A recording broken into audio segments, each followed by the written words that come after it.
Hello, and welcome to another episode of Voice the SASHA PoSHcast, your go to podcast for all things posh. This is your host, Shweta Bhatt, and in this episode, I will be speaking with PoSH practitioner, training facilitator, author, and the chairperson of the local committee, Mumbai City, Dr.Anagha Sarpotdar. We will be discussing trauma-informed approach to prevention of sexual harassment. What is trauma-informed approach? Why do we need to talk about it? And how do we adopt it for PoSH? To know more, let's dive into the episode. Thank you so much, Dr. Anagha, for coming on this podcast and for talking to us about this very interesting and, might I say, cutting edge theme in PoSH. Because in India, at least in the Indian context, we have not had much discussion about trauma informed approaches to PoSH. So, this is going to be an exciting conversation. We have a lot of questions from the team, sourced from the team, and I will jump right in with the first question that must be on the lips of all our viewers and listeners. What do you mean by trauma-informed approach to PoSH? So for anyone to understand a trauma-informed approach or the meaning of trauma-informed approach, it is necessary for that person to understand the meaning of trauma. So basically, trauma is any incident that leaves a long-lasting impression and impact on the person who faces it. It could be a series of incidents or it could be one incident. When it comes to workplace sexual harassment, incidents of sexual harassment are traumatic for the woman who faces them. And this is not just with reference to workplace sexual harassment.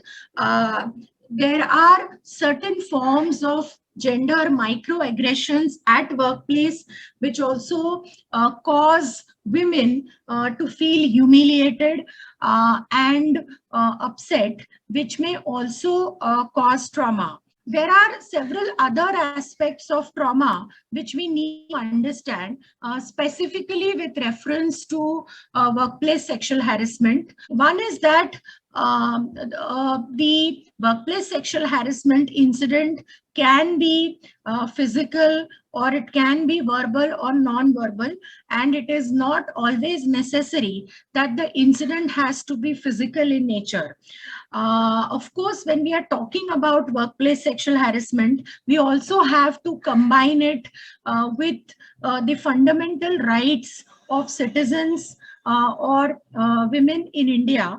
And for the information of all, I want to say that Article 21 of the Indian Constitution says that every person, or rather every woman, has a right to live with dignity, and workplace sexual harassment is a violation of that particular fundamental right. We also have to understand that whenever workplace sexual harassment happens, which is traumatic for that particular woman, it not just affects her physical and mental health, but the trauma also impacts her entire career, which may result in she quitting the job, or she may give up the employment completely. One of the most important aspects of trauma is that most often the person who inflicts trauma will victimize those who have less social power, which they perceive, of course, from their point of view. Somebody who has less social power, somebody who is vulnerable, and somebody who will not be believed easily. And most likely women, considering the status of women in India, most likely women will fit this particular bracket completely. Now, coming to trauma-informed approach, the trauma-informed approach is different from the usual approach that we see that is taken by the criminal courts during trials that are conducted on sexual violence cases. So, a trauma-informed approach is basically victim-centered. It takes into consideration the impact of the sexual violation or sexual violence on that particular person. And of course, all of this is done considering the gendered socialization. So all of this is done considering the fact that it is very difficult for women to report sexual harassment. The trauma-informed approach also takes into consideration that because there is so much of taboo around sex and sexuality issues in India, it is difficult for women to talk about sexual violence or sexual violations at work. So therefore, it is culturally sensitive. And of course, it is a trauma-informed approach is collaborative in nature. And precisely, if we look at the Sexual Harassment of Women at Workplace Act, the internal committee that deals with complaints of sexual harassment, or for that matter, Human Resources Department, which probably is the first department which gets to know about a complaint of sexual harassment, or both these bodies have ample opportunity to work with women in collaboration. So a trauma-informed approach is basically an approach which tries to minimize re-victimization of women while resolving their complaints of sexual harassment, because it takes into consideration the requirements and needs of the complainant. Our next question is about the kinds of trauma. So how does trauma usually manifest, or what kinds of trauma do you see that is as a result of sexual harassment at the workplace? And could you elaborate with a few examples? So any incident of sexual harassment or any incident with reference to women, which can be termed as gendered microaggression, leaves a long-lasting impact on women. The incident, as I said earlier, could be a physical touch. The incident could be in a verbal form, where it could be a comment, or it could be maybe certain questions which are invasive and humiliating in nature. It could be body shaming. It could be spreading rumors about the character of the woman, or it could be non-verbal. All of us know that the most common form of non-verbal sexual violation that women face in India is staring. Apart from staring, there could be certain facial expressions, there could be gestures, etc. Now, all these forms of sexual harassment and microaggressions will definitely cause a lot of anxiety in the woman who is facing them, because they are happening at the workplace, and the woman has come to the workplace to earn her livelihood. Any such incident will immediately trigger fear in her related to loss of job or some negative repercussion on her career. And very often we see that women who complain of sexual harassment are not able to focus on their work because there is deterioration of morale, and it leads to destruction of overall well-being, which may be physical and emotional. In some cases, I have also observed that it leads to impairment in their relationships with colleagues, relationships with their family members. So basically, trauma will impact each and every facet, each and every aspect of the woman's life. So a lot of the employers and HR that are watching and listening to us might have a question as to how they can adopt trauma-informed approach into their organizations and workplaces, what are some of the first steps that they can take in this regard? So the first and the most important thing for employers or organizations to do is to encourage women to complain. Very often I have seen or observed that organizations are happy if there are no complaints. Rather, many organizations rejoice that there is zero reporting. And that should not happen, because zero reporting does not mean no sexual harassment. So it is very important for the employer or the organization to convey to all women employees or all women who are in contact with the workplace that their complaints are encouraged.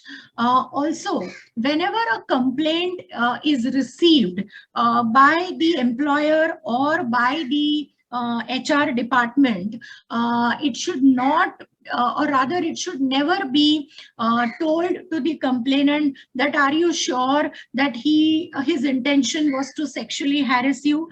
Obviously, because the complainant will not know what his real intention was. The complainant has experienced the incident of sexual harassment, and therefore she's there to complain. So asking her about his intention or the person's intention is absolutely a complete no-no. Also, trauma-informed approach requires that the employers or the HR departments assure women complainants that there will be no retaliation. Retaliation is any kind of negative repercussion on the woman's career or her employment because of sexual harassment complaint. So it is very important that the complainant is assured that there will be no such negative repercussion either on her career, on her, or on her employment, just because the person who is charged with sexual harassment is senior in position, or the number of years that he has invested in the organization is more than the complainant. Also, the complainant should never be made to feel guilty by telling her that, look, you need to be careful. You need to think twice before you complain, because your complaint is going to ruin that person's life and career. The best way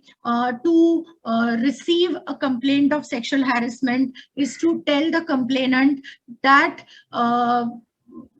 her complaint is welcome and complaints of sexual harassment are taken seriously. A trauma-informed approach also requires assurance to the complainant that there will be fair and impartial inquiry, and the procedure is going to be transparent, and she will be also informed of the procedure. At the same time, it is necessary for the employer and the HR to consult the woman employee if she requires a change in reporting, or if she requires a transfer, or she requires to be temporarily on leave from work, which will help her to recuperate, for the trauma to minimize. So, as we are talking about trauma-informed approach, when it comes to handling inquiries and receiving complaints, do you think it makes sense for IC members to also have basic listening skills and empathy-based skills? In your view, what are some of the skills that are required in this approach for internal committee members? It is very important that the internal committee members are approachable. Mostly internal committees consist of employees who are at senior positions in the organization. Therefore, it is also important for employers to constitute committees by including employees across the hierarchy, so that the committee does not become top heavy. Nonetheless, if the committee consists of senior employees or middle level, senior level employees in the organization, it is important that they are approachable, that employees or women employees are not scared of approaching them. They also need to be accessible in terms of they being present at the workplace, or their contact details should be made readily available. And last but not the least, the committee members should be able to find time if a complaint is reported, because the complainant is traumatized and she requires to be heard and assured. So this will definitely call for commitment from the committee members in terms of their time and energy. Some of the other skills which are required is, of course, non-judgmental attitude is the most important one, because while talking to a person who is traumatized, it is important that we suspend our individual beliefs. We do not judge the person from our point of view. We do not make comments that make the person feel judged. It is very important also to maintain confidentiality, because if confidentiality is not assured, the person may be scared that they will be ridiculed. Controlled emotional involvement is also necessary on part of the committee members. At one level, while the committee needs to be sensitive to the complainant and not not show apathy, at the same time, the committee needs to constantly balance it out to ensure that they remain neutral during the entire process. What are some of the best practices that internal committees can adopt in order to be more sensitized to the needs of the aggrieved? It is very important that the internal committee members understand the social context of the issue, that is sexual harassment of women at workplace or workplace sexual harassment.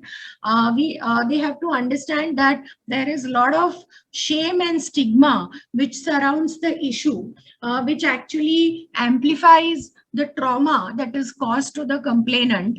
And only when the committee members understand the this particular social concept, will they understand that this particular shame and stigma causes women to remain silent and not talk about it, and therefore it is very difficult for women to complain about sexual harassment. So whenever a woman complains of sexual harassment, she has actually gone through a lot of churning in her own mind with respect to whether she should complain or not complain, what impact it will have on her job, what impact it will have on her relationship with her colleagues, etc. Also, it is important for committee members to know that whenever the inquiry is done using a trauma-informed approach, it is the impact on the complainant which is important, and not the intention of the person who is charged with sexual harassment, because that is immaterial. Whatever may have been their intention, it does not matter. What matters is the negative impact on the complainant. Some of the other best practices that the committee can actually look at is empowering the complainant during the inquiry process by giving her voice, by allowing the complainant to talk, and of course providing her choices wherever possible. It should also be able to explain the inquiry procedure, and especially when it comes to certain steps in the inquiry procedure, such as cross-examination. It is important that the logic behind cross-examination is explained to the complainant, because that may trigger certain negative reactions from the complainant. Also, the entire procedure has to be done in a non-threatening manner, which will help the complainant to trust the committee and have faith in the committee. Another important and interesting question that we get is about the aspect of objectivity. So, an IC, an internal committee, is supposed to be objective and fair and impartial when it comes to conducting inquiries. How does this balance out with looking out for the needs of the aggrieved, given that trauma may be an important aspect to be taken care of at this point of time? Trauma informed approach does not mean that the committee is biased in favor of the complainant and against the respondent. A trauma informed approach basically means that the committee helps the complainant voice her complaint, helps the complainant to make informed choices, and also facilitates redressal of complaint in a non-threatening manner while conducting the inquiry. Using trauma-informed approach, the committee can be neutral and impartial and fair, because a trauma-informed approach is basically ensuring that the inquiry process is not threatening, and the inquiry process empowers the woman to speak about sexual harassment. Of course, a trauma-informed approach will also take into consideration the frame of mind of the person who is charged with sexual harassment, and therefore a trauma-informed approach will not mean that the committee has to pounce on the person who is charged with sexual harassment or attack the person who is charged with sexual harassment. It means that the committee will listen to the complainant and to the person who is charged with sexual harassment with equal and give them equal opportunity to present and explain their side of the entire situation.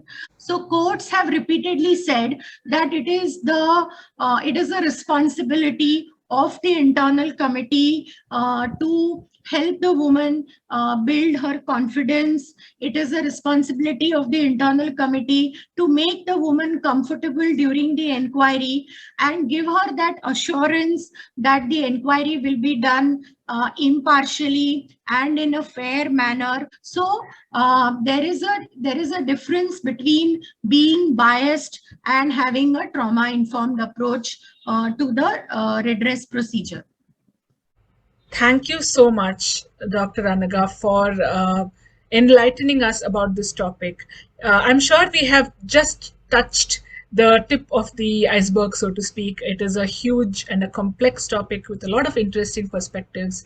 And I think this has helped our viewers and listeners start off into the journey of learning more about trauma-informed approaches to PoSH. In closing, is there anything that you would like to tell us? The trauma-informed approach to workplace sexual harassment has not been discussed in India. I think this particular approach requires more attention and more discussion as to how it can be actually inculcated by employers in their anti-sexual harassment policies and by internal committees when they conduct inquiries. And that was the episode, dear viewers and listeners. A heartfelt thanks to Dr. Sarpotdar for sharing her expertise and insights on this much needed topic in the field of prevention of sexual harassment. What did you like about the episode? What insights are you left with? What questions do you have? Do write to us at voice@sashaindia.com. We would love to hear from you. Also, don't forget to subscribe to our channel and follow us on social media for more information. We also have a monthly newsletter called Voice, which discusses various themes in the field of PoSH. Until we meet again next month with a brand new episode, take care, enjoy the rest of 2021, and remember, together we can prevent, protect, and progress.